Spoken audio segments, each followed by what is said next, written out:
Paris Olympics ആരംഭിച്ച പശ്ചാത്തലത്തിൽ പുതിയ പ്രാർത്ഥനാ പരിപാടിക്ക് തുടക്കമിട്ട് ഫ്രാൻസ് ആസ്ഥാനമായുള്ള ഹോസാന പ്രയർ നെറ്റ്വർക്ക്. ഒളിമ്പിക്സ് മത്സരങ്ങൾ ആരംഭിച്ച ജൂലൈ 26 മുതൽ അവസാനിക്കുന്ന ഓഗസ്റ്റ് 11 വരെ പരിശുദ്ധ അമ്മയോടൊപ്പം ചേർന്ന് ജപമാല ചൊല്ലിയുള്ള പ്രാർത്ഥനാ പരിപാടിയാണ് ആപ്പിൽ ക്രമീകരിച്ചിരിക്കുന്നത്. ലോകത്താത്മീയമായി പ്രാർത്ഥനയുടെ ഒരു ജ്വാല വഹിക്കുക എന്നതാണ് ഈ ദൗത്യത്തിലൂടെ ലക്ഷ്യമിടുന്നത്.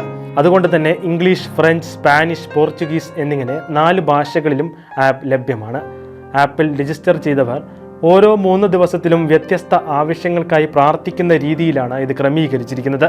അങ്ങനെ ഏറ്റവും അവസാനത്തെ ലെവലായ 5-ൽ എത്തുന്നവർക്ക് പരിശുദ്ധ അമ്മയുടെ അത്ലറ്റ് എന്ന പേരിലുള്ള ഒരു ആത്മീയ അംഗീകാരവും ലഭിക്കും. ലോകം വലിയൊരു കായിക മാമാങ്കത്തിന്റെ ആവേശത്തിലായിരിക്കുമ്പോൾ ഈ ലോകത്തെ അനുഗ്രഹിക്കുന്നതിനായി പരിശുദ്ധ അമ്മയോട് ചേർന്ന് ഒരു പ്രാർത്ഥനയുടെ ഒളിമ്പിക്സ് കൂടി തീർത്തിരിക്കുകയാണ് ഹോസാന പ്രയർ ആപ്ലിക്കേഷൻ.